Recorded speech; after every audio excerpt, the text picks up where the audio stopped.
Salam sejahtera, terima kasih karena bersama dengan saya di Nazilin Unity Channel. Padan muka mereka kali ini, kata netizen.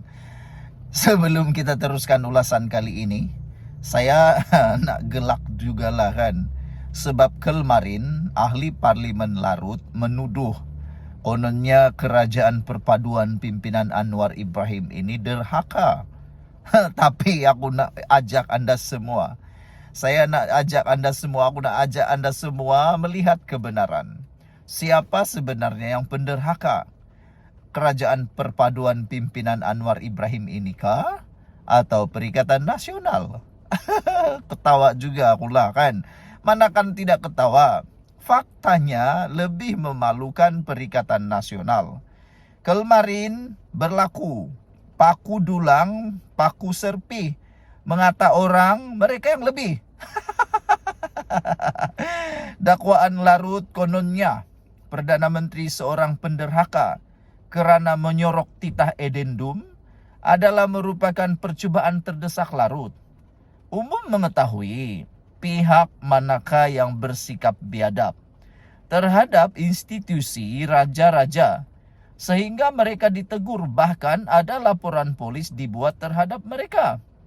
Jadi, kalau di rumah tak cukup cermin, kalau di parlimen tak cukup cermin, belilah cermin banyak-banyak supaya akhirnya nanti ketahuan siapakah yang lebih derhaka atau siapa sebenarnya derhaka. Faktanya mudah. Kalau kita lihat fakta, kamu pasti akan ketawa. Kalau lihat pada fakta, kamu pasti akan sama-sama tergelak mengetahui siapa sebenarnya yang derhaka. Baik, jadi aku nak kongsi dengan anda semua. Oke, dengan itu aku nak kongsi dengan kamu semua kebenaran, faktanya. Siapa sebenarnya yang selayaknya disebut penderhaka? Siapakah selayaknya digelar penderhaka? Anwar Ibrahim dituduh kononnya derhaka kerana menyorokkan titah edendum. Tapi realiti dan kebenarannya ialah tiada sebarang teguran daripada pihak Istana Pahang dan tiada sebarang laporan polis pernah dibuat atau akan dibuat oleh pihak Istana Pahang terhadap Perdana Menteri Anwar Ibrahim. Faktanya mudah. Kalau betul Anwar Ibrahim ini penderhaka, kalau betul Anwar Ibrahim itu melakukan salah laku, sudah tentu Istana Pahang sudah membuat laporan polis atau sudah menegur Anwar Ibrahim. Tapi sehingga ke hari ini tiada satu laporan polis, tiada teguran daripada Istana Pahang. Dah faham? Kalau masih tak faham, aku rasa lebih baik pergi cuci muka, mandi sampai ke subuh supaya anda lebih paham. Maknanya apa? Tiada kesalahan lah kan? Tiada kesalahan. Tetapi malangnya fakta menulis. Ini fakta yang menulis. Tengku Mahkota Pahang pernah murka atas kenyataan yang Muhyiddin lakukan. Sehingga Tengku Mahkota Pahang gesa polis siasat. Itu pertama. Fakta yang kedua yang lebih menarik ialah Sultan Selangor amat duka cita lalu menegur Abdul Hadi Awang kerana tidak beradab. Jadi sekarang ini siapa sebenarnya yang telah melukakan hati istana? Anda jawablah sendiri. Hina Sultan pula. Ahli Dewan Diraja Selangor telah pun pernah membuat laporan polis terhadap Menteri Besar Kedah, yaitu Sanusi Maknur. Sehingga kan Sanusi telah pun memohon maaf terhadap Sultan Selangor.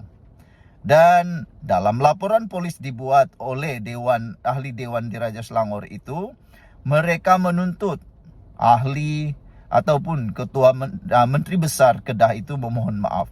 Nasib baiklah ahli Dewan Diraja Selangor tidak menuntut dia letak jawatan. Kalaulah mereka tuntut letak jawatan, habislah Sanusi. Dan Agong juga pernah amat duka cita terhadap Taqiyuddin kerana didakwa telah mengelirukan Dewan Rakyat. Jadi sekarang ini soalannya sekali lagi, siapakah selayaknya digelar sebagai penderhaka? Malulah kan, malulah kerana sebelum ini dalam satu kenyataan di Parlimen, ahli Parlimen Larut menuduh kononnya Perdana Menteri seorang penderhaka kerana menyorok titah edendum. Sebenarnya ini hanya satu percubaan terdesak untuk menunggang isu itu semata-mata. Tiada isu yang boleh guna lagi, apalagi gunalah isu yang boleh ditunggang kan, walaupun isu itu sudah pun masuk di mahkamah. Jadi dengan kata lain, tak perlulah lagi diulang-ulang. Seperti yang dikatakan oleh Speaker Dewan Rakyat. Untuk mengetahui pihak manakah yang bersikap biadab terhadap institusi diraja, sehingga mereka ditegur, bahkan ada laporan polis dibuat terhadap mereka. Jadi nasihatnya, sila cermin diri sendiri. Sekian dulu, kita jumpa lagi. Salam sejahtera, terima kasih kerana bersama dengan saya di Nazlin Unity Channel. Ini satu kejutan daripada Najib. Najib kini memohon pengampunan penuh. Nasibnya kini diserah kepada Kebijaksanaan Agung. Bekas Perdana Menteri Najib Razak telah memberi mandat kepada peguamnya untuk mengemukakan pengampunan penuh kepada Yang di-Pertuan Agong. Memaklumkan perkara berkenan, Timbalan Perdana Menteri yang juga Presiden UMNO, Dr. Ahmad Zahid Hamidi berkata, langkah tersebut merupakan usaha terakhir yang sedang dilakukan oleh bekas Presiden UMNO itu. Hanya satu soalan daripada netizen dalam ruangan media sosial yang menjadi persoalan kepada permohonan pengampunan penuh Najib ini. Kalau Najib dapat pengampunan penuh, bagaimana dengan kes-kes beliau yang sedang berjalan sekarang, kata netizen. Sebab, katakanlah kalau Najib didapati bersalah lagi dalam kes-kes yang sedang berjalan, termasuklah 1MDB, bagaimana? Adakah beliau akan dimasukkan semula ke dalam penjara dan akan memohon lagi pengampunan demi pengampunan? Hanya itu persoalan yang mudah untuk diketengahkan di dalam isu permohonan pengampunan penuh Najib ini. Jadi, dirasakan, ramai netizen rasa bahawa kebijaksanaan bawah Duli Maha Mulia Yang di-Pertuan Agong, kebijaksanaan Agong pasti akan terserlah kali ini. Baginda adalah sultan yang amat dikagumi oleh rakyat Malaysia. Lihat saja kemajuan negeri Johor yang dibawakan oleh baginda. Jadi tidak ada perkara yang akan dirisau dalam isu pengampunan penuh Najib ini. Dan ramai netizen mendoakan semoga Kebijaksanaan Agong terserlah untuk isu kali ini.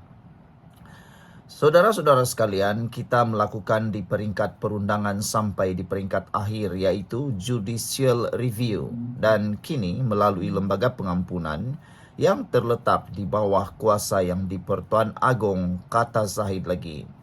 Inilah usaha terakhir sedang kami lakukan dan sebagaimana kenyataan saya keluarkan sebelum ini, kata Zahid, kita melakukan satu tindakan supaya Peguam Najib memohon pengampunan penuh kepada Yang di-Pertuan Agong.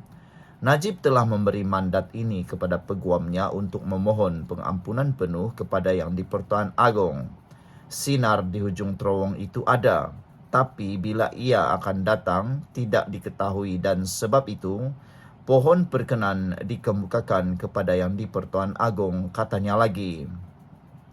Di sebalik kes semakan kehakiman di Mahkamah Tinggi berkaitan titah edendum yang telah ditetapkan perbicaraannya pada Mac depan, mengemukakan permohonan pengampunan penuh ini merupakan perkembangan terbaru yang seperti disebut Zahid Hamidi adalah bertujuan mencari sinar di hujung terowong tentang nasib Najib. Dengan mengemukakan permohonan pengampunan penuh ini, Najib kini berharap sepenuhnya kepada Ishan dan kebijaksanaan yang di-Pertuan Agong mengenai nasib dirinya. Setelah titah edendum untuk tahanan rumah ditolak ke sana-sini tanpa jawapan yang pasti selama setahun lamanya, hanya kepada yang di-Pertuan Agong sajalah Najib meletakkan harapannya sekarang ini. Kuasa memberi pengampunan adalah hak mutlak yang di-Pertuan Agong yang tidak boleh dipertikaikan oleh sesiapa. Kiranya Baginda di waktu yang sesuai nanti sudi memberi perkenan untuk pengampunan penuh kepada Najib. Semua kita wajib menerima perkara itu dengan lapang dada serta bersama hati yang terbuka.